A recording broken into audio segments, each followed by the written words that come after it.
champenois. Donc la Fédération du Nord-Est a confié à Bernard Popinot, président de Champaignat, défenseur de la langue champenoise, ardennaise, locuteur dans un village d'Arcourt, où il échange encore avec les habitants dans la langue champenoise ardennaise. Je vais vous dire simplement un petit mot en champenois. Tantôt, il a veillé les champs lacs du rampant qui déborde. Alors tantôt, ça veut dire cet après-midi, il a veillé, c'est-à-dire qu'il a épié les champs lacs, les gouttières du rampant, du toit qui débordait.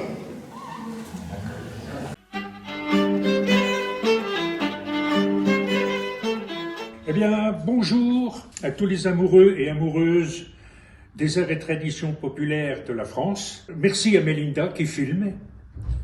Mélinda est la directrice du foyer où nous sommes. Et à côté de moi, il y a Monsieur Michel Tamine. Monsieur Tamine est spécialiste des langues régionales. Il était professeur de linguistique à l'université de Reims. Alors, il vous parlera des langues en Champagne-Ardenne. Personnellement, moi, je vais tout de suite vous parler des Ardennes parce que je trouve qu'il y a, non pas une différence, mais une séparation. Je veux dire par là, les Ardennes ont suffisamment de patrimoine culturel pour être un petit peu à part. Par exemple, lorsqu'on traduit des Tintins en langue régionale, il y a un Tintin qui a été fait en champenois et un autre Tintin qui a été fait en ardennais. Idem pour des livres.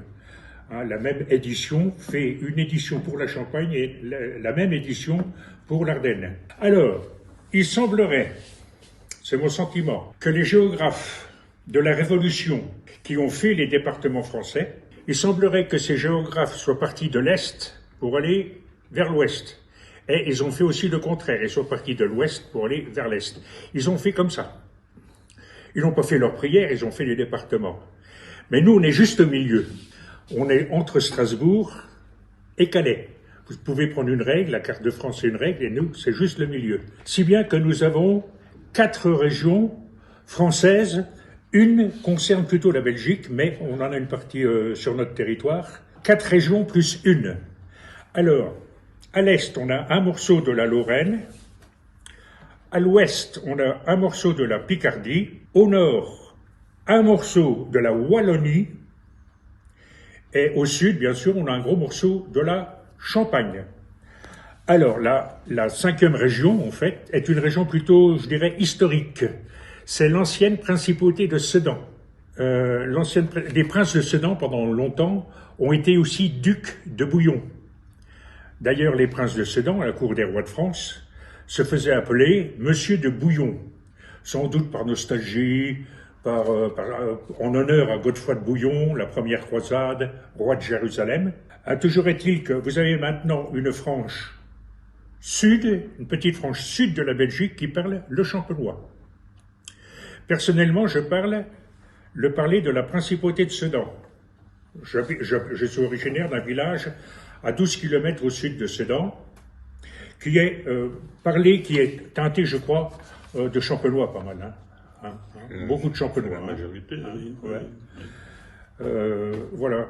Alors, en fait, les géographes de la Révolution ont fait une espèce de patchwork avec les différents morceaux de régions qui leur restaient. Quoique nous venons de différentes régions, les Ardennais, en haut, en bas, à gauche, à droite. Là, je ne fais pas le signe de croix, je montre.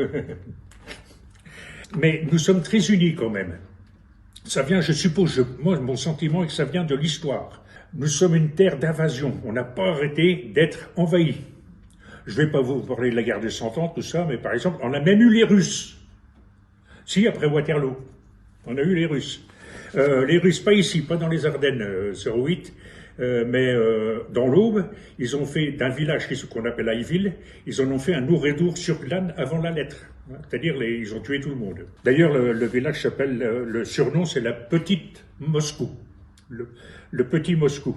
Mais rien qu'en prenant les 3 dernières guerres qui se sont déroulées sur le territoire national, vous avez la défaite de Sedan, 1870, 2 septembre. Ensuite, la guerre 14-18, le dernier mort français, soldat, le dernier mort a été tué quelques kilomètres à l'ouest de Sedan. Donc le front, juste avant l'armistice, juste avant 11 h du matin, le 11 novembre. Donc le front s'est situé aussi ici, à Sedan. Et enfin, par où sont passés les Allemands pour envahir la France en mai 1940 ? Ils sont passés par Sedan. Alors, on en a marre. C'est pour ça d'ailleurs que nous avons un château fort extrêmement puissant. C'est le château le plus grand d'Europe, parce que, à cause des invasions. Tellement il était puissant, il n'a jamais été attaqué. Il y a eu quand même un petit épisode qu'on retrouve dans les archives. Une fois, il y a un petit détachement de l'armée des impériaux qui est passé tout près des murailles, et il y a un défenseur sedanais il a baissé sa culotte. Il a montré son derrière. Et là, un soldat hispano-germanique a pris son arquebuse et paf! Ça lui a fait un deuxième trou de balle. Enfin, soyons sérieux. Michel, Monsieur Tamine, à vous. Alors, que restait-il des langues régionales? Bon, merci. Merci de m'avoir invité pour présenter un peu ce qui reste des langues un peu plus fort, Michel, s'il vous plaît. Il reste pas mal de mots, quelques tournures grammaticales, des accents. Je sais bien qu'ici on dit le café, et non pas le café. Mais on va s'intéresser surtout au vocabulaire aujourd'hui peut-être, parce qu'on peut évidemment faire des cours pendant une année sur le vocabulaire régional, mais disons qu'il reste surtout des mots. Alors, une première chose peut-être qu'il faut bien savoir, c'est que il n'y a pas de différence fondamentale entre un vocabulaire national et un vocabulaire régional. Il y a dans la langue française des quantités de mots qui pendant très longtemps sont restés des mots régionaux et qui ont intégré les dictionnaires à la faveur de tel ou tel événement. Par exemple, un mot comme rescapé, bien français rescapé, c'est un mot qui est entré dans la langue française au début du XXe siècle, à la suite d'une catastrophe minière dans le Nord.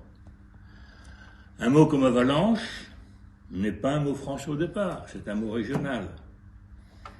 Par conséquent, si vous voulez, il y a constamment des échanges entre les mots régionaux et les mots nationaux. Et vous le savez peut-être, mais un mot comme narreux, vous savez ce que c'est qu'un narreux?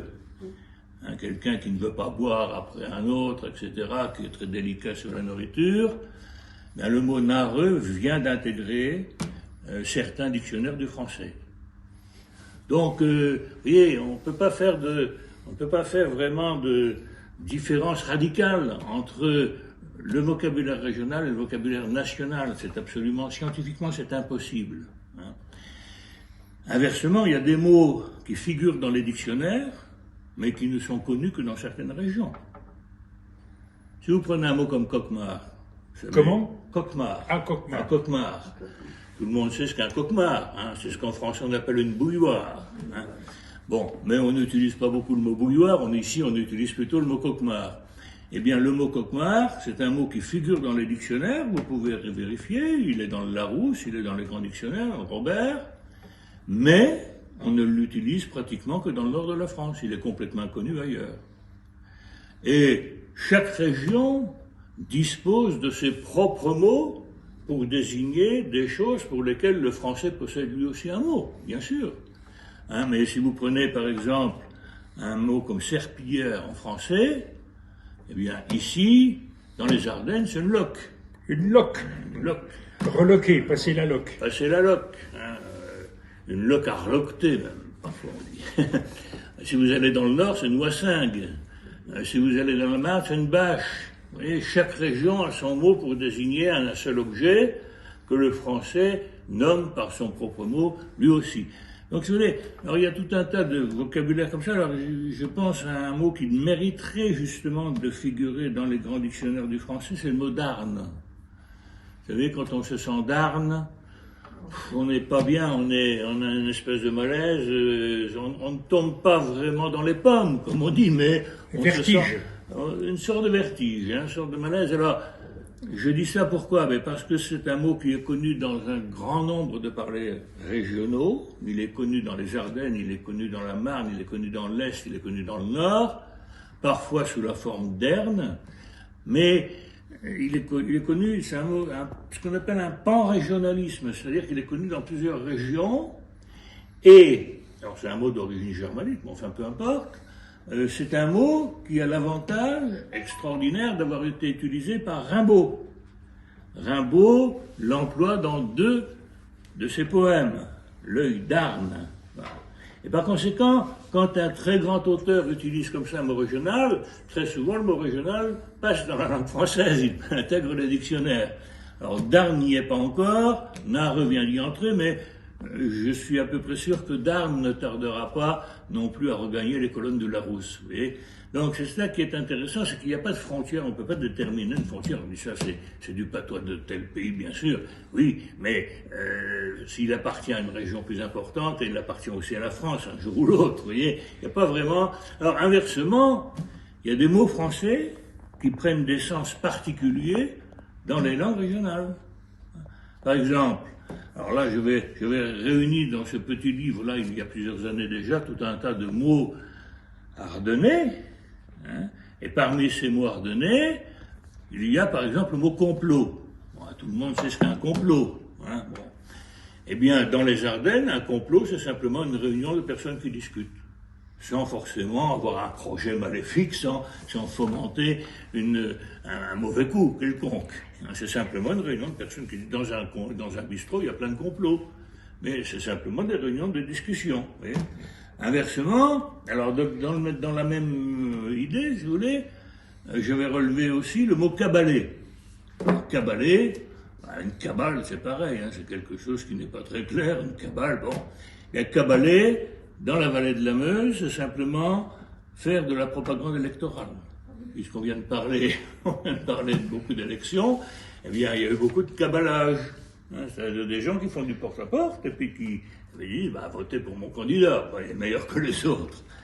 Mais, bon, alors ça, oui, alors, vous me direz, est-ce qu'il en reste beaucoup? Oui, il en reste beaucoup, il y en a plusieurs centaines de mots comme ça qui sont réunis là. Et puis dans ce deuxième ouvrage, là, qui a été publié récemment, il concerne seulement le vocabulaire, si vous voulez, de 2 thèmes. Les mots qui désignent les plantes sauvages. Alors, il y a tout un tas de très belles photos d'ailleurs, hein, parce qu'on a fait des photos aussi des plantes qu'on décrivait. Alors c'est les mots qui désignent les plantes sauvages et les mots qui désignent la santé. Eh bien, il y a 340 pages quand même pour ces 2 thèmes. Ça fait beaucoup de mots. Ça fait beaucoup de mots. Mais monsieur Tamid, il y a une chose, malheureusement, il va falloir qu'on se quitte. Oui. Parce qu'il faut respecter les personnes qui vont passer après nous. Bien sûr. Il reste combien de temps? Ouais, on a encore un peu de temps. 3 minutes. Dans les mots de vocabulaire que les gens connaissent encore, hein, parce que qu'est-ce qui reste? Il y a dos, j'ai relevé dos, qui veut dire les doigts de pied. La boudine. Alors une petite remarque. On dit les douillettes dans d'autres régions. Alors, les douilles. alors le douille, c'est le doigt de pied, la grosse douille, c'est le gros orteil. Un gros orteil. Mais il dit doigt de pied. Mais doigt de pied, c'est du français régional. Le mot français, c'est orteil. Ah oui, oui. Ah ben oui. Oui, Vous voyez, si je te disais aussi, tiens, la cliche. Alors, la poignée de porte. Poignée de porte, oui. Ça vient de la clanche en français. Alors, en français, c'est la planche. Hein, on dit la cliche. La relavette, l'échaudure. Ah oui. Rouetter, qui veut dire regarder. Regardez. Beuquet, qui veut dire regarder un peu en cachette. Beuquet. La bouquette, c'est l'œil de bœuf au-dessus des glacis, de l'évier. Oui. La beuquette, Oui. et nous on disait la bouquette. Oui. Ça dépend. Oui, parce qu'il y a des variantes. Hein, Il y a des variantes. Des variantes phonétiques. Hein. On dit tantôt beuquette, tantôt bouquette. Alors, Voilà. bon, ça, Il y a aussi des particularismes grammaticaux. J'ai mal le ventre. Oui. Ou j'ai mal mon ventre. Oui. Alors, Il y a aussi la prononciation. Oui. Je veux du café. Café, c'est ce qu'on disait. En regardant la télé. Oui, du café au lit. Du café au lait. En Alors, regardant la télé. À propos de ces tournures grammaticales, il y en a une qui est très belle, et qui souvent on croit que c'est parfaitement français, ça ne l'est pas. C'est une tournure, par exemple, je prends une pomme pour moi manger en route. Ben, ça, c'est incorrectement français. Et prends donc une pomme pour toi manger en route. Ah oui, oui, oui. Ça, c'est incorrect. Il y a aussi C'est régional. des expressions qu'on a gardées. Oh ben là oui, oh vinguette, oh ben verra. Hein? Une bande de verra, vêtez une bande de verra, il n'y a rien de méchant là-dedans. Hein? Vous êtes une bande de garnement, mais un verra en français c'est un cochon. Nous on est des sangliers. Oui. Des sangliers. Il y a aussi une chose que je relevais beaucoup chez les enfants. il a arrivé en retard, il a tombé dans la rue, ça fait mal. Hein, chez nous, les verbes pronominaux se conjuguent beaucoup avec l'auxiliaire avoir. Il y a une chose qui me déçoit un petit peu aussi, pourquoi ça disparaît les langues régionales. Bien sûr, on connaît l'école, on connaît la télévision, le cinéma, etc. Mais il y a aussi, pour terminer, hein, Michel, pour terminer, moi je pense à mon fils. Pourquoi? Parce qu'il y a un intérêt économique, un intérêt social. On vit dans le monde. Et lorsque mes enfants étaient petits, même avant qu'ils naissent, je m'étais dit, qu'est-ce que je vais leur parler comme langue? Qu'est-ce que je vais utiliser avec eux? Alors, est-ce que je vais leur apprendre le français? Je me suis dit non, pas la peine. Le français, ils vont l'apprendre avec les parents. Ils vont apprendre dans la rue avec les copains, puis ils l'apprendront à l'école. Donc, c'est plutôt économique, la vie sociale dans le monde. Alors, est-ce que je vais leur parler en anglais? Ou alors en ardennais? Ou encore, j'avais même pensé à l'allemand. J'ai dit non, je vais leur parler anglais. Parce que de toute manière, leur mère était anglophone. Elle ne parlait pas français quand je l'ai connue. Quand je l'ai connue, elle parlait anglais. Donc à la maison, les enfants étaient des anglophones. Alors là, c'est là l'intérêt. Si j'avais parlé à mon fils, actuellement en Ardennais, est-ce qu'il aurait trouvé l'excellent emploi qu'il a maintenant? Il parlait français et anglais. Ben non, il travaille en Suisse, à l'école polytechnique de Lausanne. S'il était pris dans le boulot, à votre avis, pourquoi? Parce qu'il parlait anglais ou parce qu'il parlait ardennais? Enfin, je veux dire, il aurait parlé ardennais, est-ce qu'il aurait été pris? Et il est là, la question. Elle est là. That is the question. S'il avait parlé ardennais, aurait-il été pris? Ah ben, c'est comme ça qu'on se termine. Et à tout le monde, j'ai dit au revoir. J'avais des problèmes cardiaques. Maintenant, je suis guéri. Alors, on se reverra au prochain stage. Enfin, espérons-le. Voilà. Merci Michel. Vraiment. Merci Monsieur Tamine d'être venu. C'est un véritable plaisir de parler de ce vocabulaire. Oui, absolument. Voilà.